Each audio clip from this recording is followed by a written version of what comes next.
Hello everyone and welcome back to my channel. So my name's Katie and today I'm going to be talking about some of my favourite fantasy books by Asian authors. So May is Asian and Pacific Heritage Month and Read with Cindy is hosting the Asian Readathon as well to celebrate. So I just wanted to share some of my favourite books that are written by Asian authors in case you're looking for inspiration, or these books are just generally fantastic, so you should read them anyway, whatever month it is.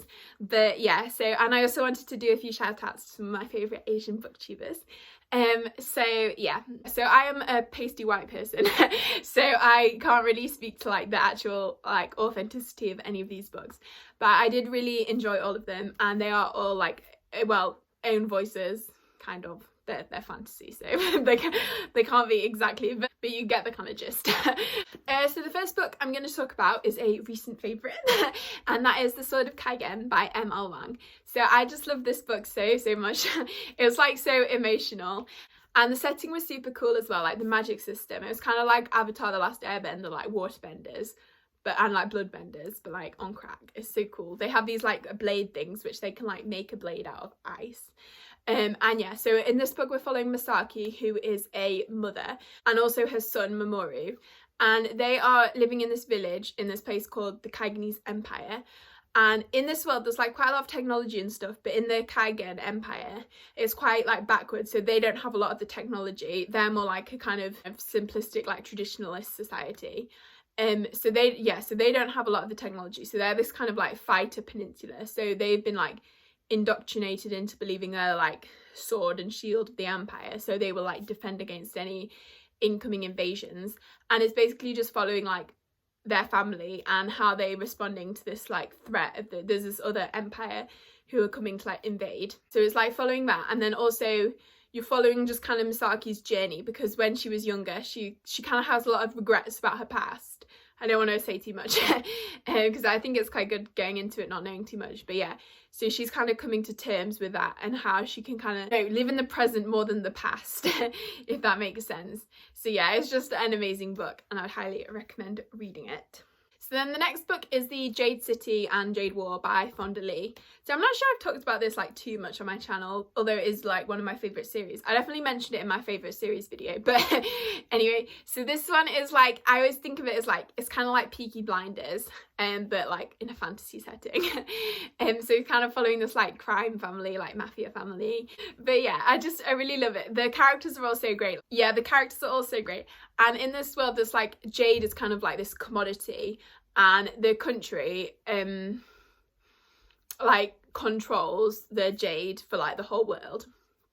And there's these clans who are like in charge of the jade in the country, and there's like these two opposing clans who are kind of going at it. So it's just kind of following that, and there's quite a lot of like political drama between the two clans. So yeah, it's just really fantastic. Like the action scenes are also well written. I actually really enjoy the relationships in this one as well. Like usually adult fantasy is a bit iffy for relationships, but there's one like relationship that I just really love. Yeah, so that's that one.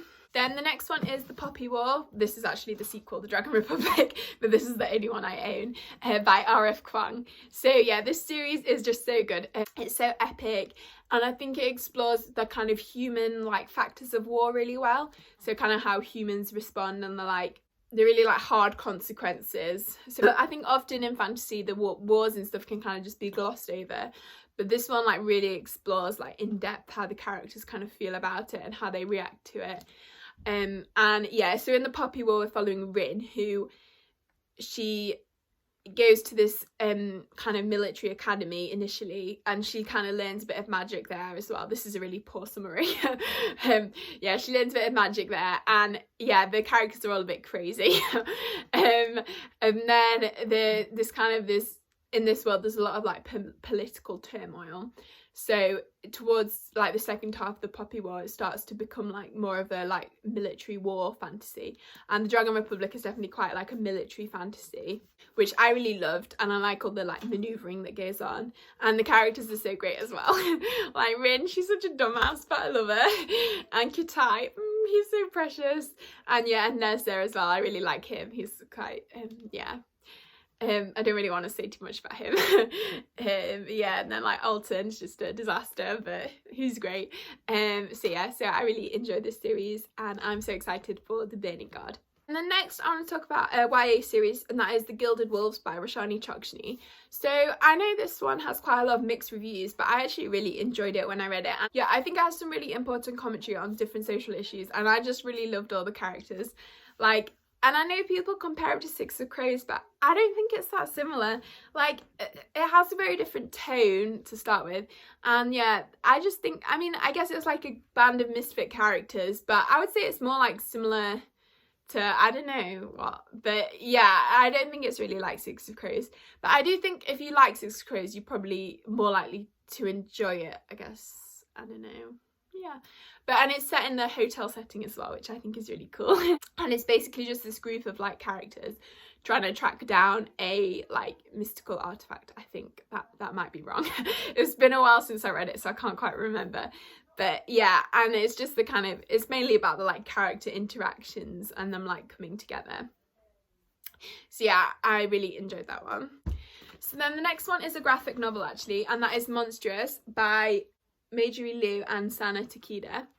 So this is just such a great graphic novel. Like, the art is stunning. Yeah, I don't know how well you can see it, but and the story is so good. So we're following like Maker, who's a half wolf, and she has this like monster inside her, and we're kind of following her and just how she's like navigating this like world, and there's loads of like political goings on and stuff.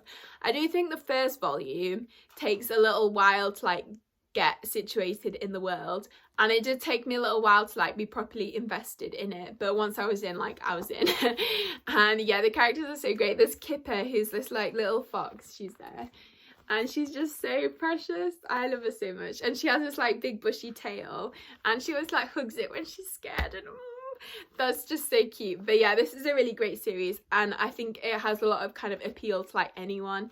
Like, if you like fantasy, you'll definitely love it. If you don't like fantasy, I would say give it a try, because, well, I guess if you really don't like fantasy, then maybe don't, because it's definitely fantastical. But yeah, it's a really great series, so I'd highly recommend. And then the next book is Steel Crow Saga by Paul Kruger.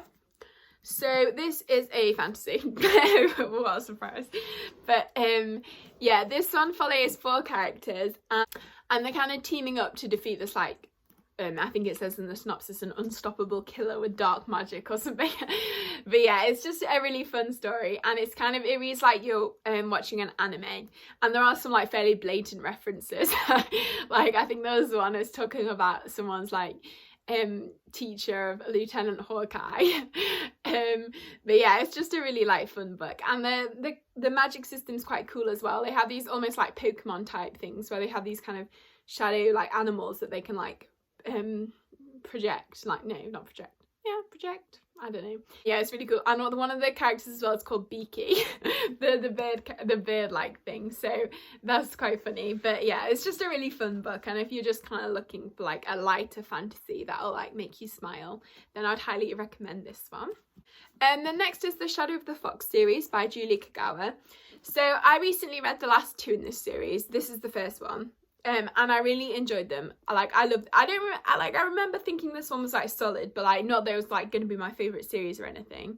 But the last 2 like really set the bar high for me. I think I gave book 2 like 4.5 stars, and then book 3 4 stars, although I would have given it 5, but I was a bit upset with all the character deaths. But I know a lot of people actually like that because they think it gives the book stakes, but I'm a happily ever after person. But anyway, this is a really great series, and I think the kind of like Japanese mythology and everything in it is so interesting, and it's just a really like fun book. This one also kind of reads like an anime, and yeah, the like creatures and stuff are also cool. And we're following Yumeko, who is half kitsune.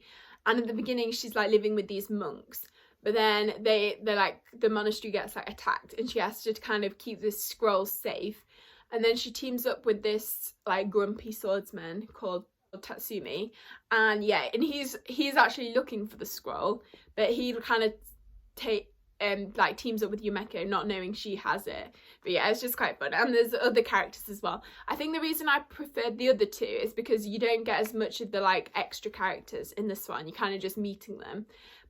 And then in the next two you have like the great squad dynamic. But yeah, this one's still really fun, and the mythology is so cool. So yeah, that's that one. Then next I have Rinchpecker's books. So I'm showing you my favourite, which is The Never Tilting World, and also the only one I own physically. But so yeah, this is such a great one. It follows this world where there's like two halves. There's like this hot half and the cold half.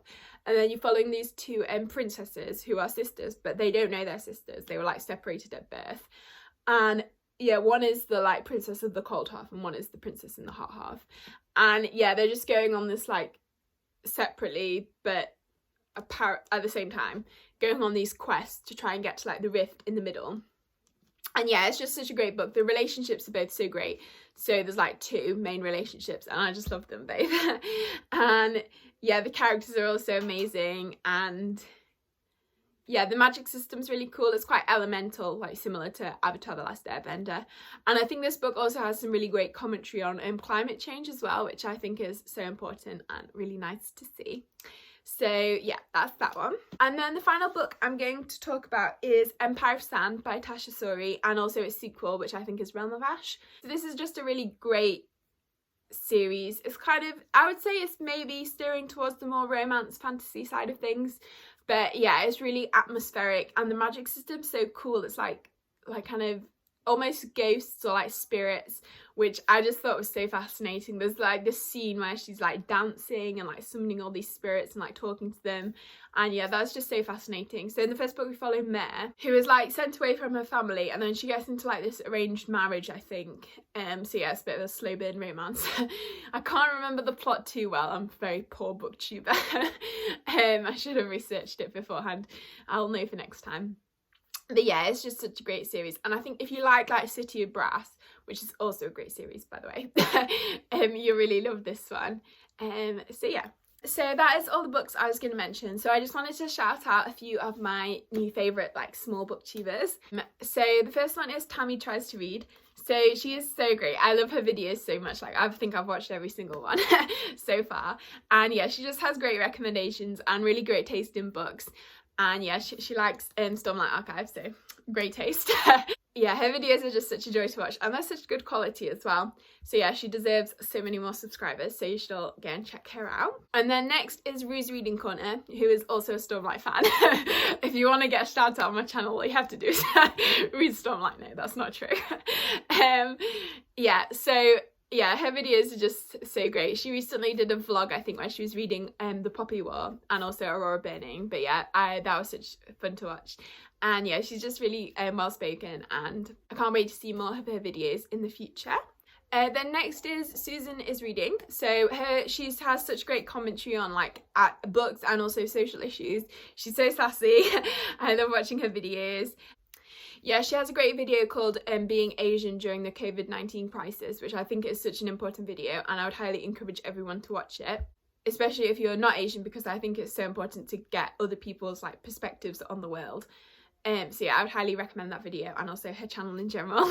And then finally is Kuhu from Kuhu Reads. So yeah, she's a booktube newbie, but I think, well, when I'm filming this, she only has 2 videos up, but I've watched them both and they're so great, and she's so well spoken and everything, especially for like a newbie. So yeah, so I would highly recommend checking her out and giving her some booktube love. And yeah, I'm excited to see more of her channel.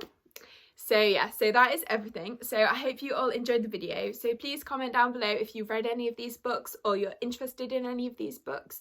I would love to discuss. And if you enjoyed the video, please give it a like and consider subscribing if you haven't already.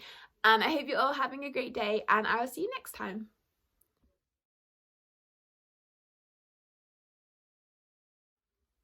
What happens? I can't remember the storyline.